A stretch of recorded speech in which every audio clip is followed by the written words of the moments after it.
Militant atheism and intolerance. I want to talk today about this movement in America called militant atheism, or, as they're often described, anti-Christian, separation of church and staters, a secular society.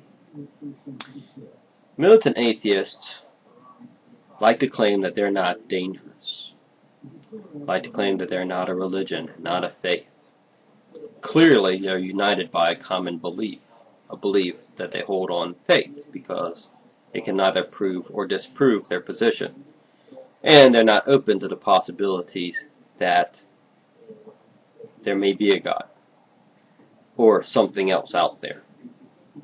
Atheism is based on the concept that man can measure everything. Now, some of the things that militant atheists like to do is they say, well, gosh, prayer doesn't work because we use random generators and try to pray to make the change and it doesn't work. That might be a good argument against magic, but it's not a good argument against prayer. Prayer is asking for assistance from a supreme being or from some force, depending on what religion you happen to be of. Prayer is a request, and as such, you can't judge the results based on the number of requests or type of request. That is foolishness and misses the point of prayer altogether. You'd have to measure the result by what the supreme being or force decides to do or doesn't decide to do. And to do that, you need to be able to interact directly with that being, which you, the militant atheist, automatically rejects the existence of. So, why are they dangerous? Militant atheists, and this part of the separation of church and state movement, hate religion. They don't simply disagree with it. That's a different issue. They just deeply, insidiously hate religion. They hate it more than they would hate the Nazis. It's just a deep-seated anger towards religion and religious people. They see them as dangerous and evil and must be kept out of all possible influence on society. They forget that when they're doing so, and when they've used their efforts to push religion and etc. out of the public grounds and out of politics and out of everything, they're basically telling other people that they don't have a right to be heard. They don't have a right to be seen. They don't have a right to be represented in their culture.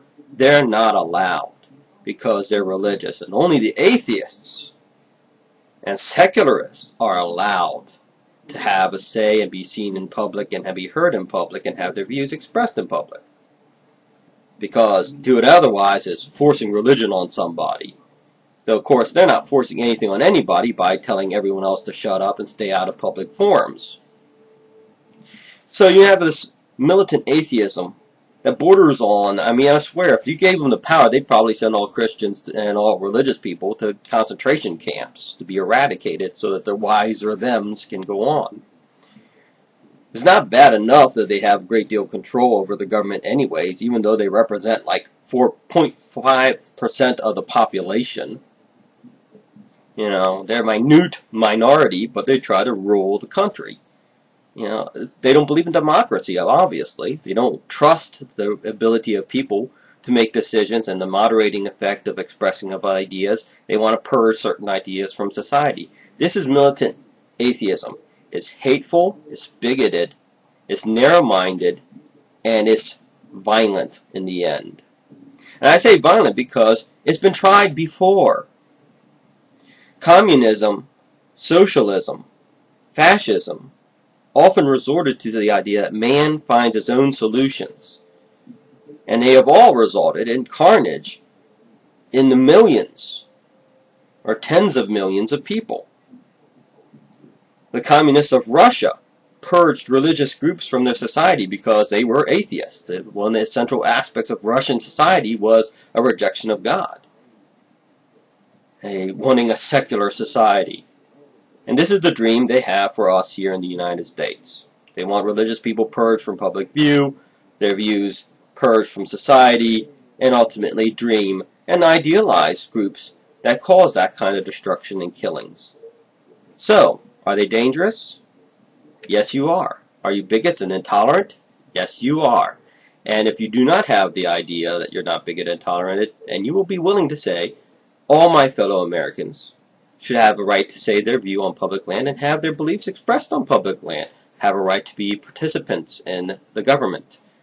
When you don't do that, you demonstrate how exactly militant and violent you are. Thank you very much. Have a good day, and God bless.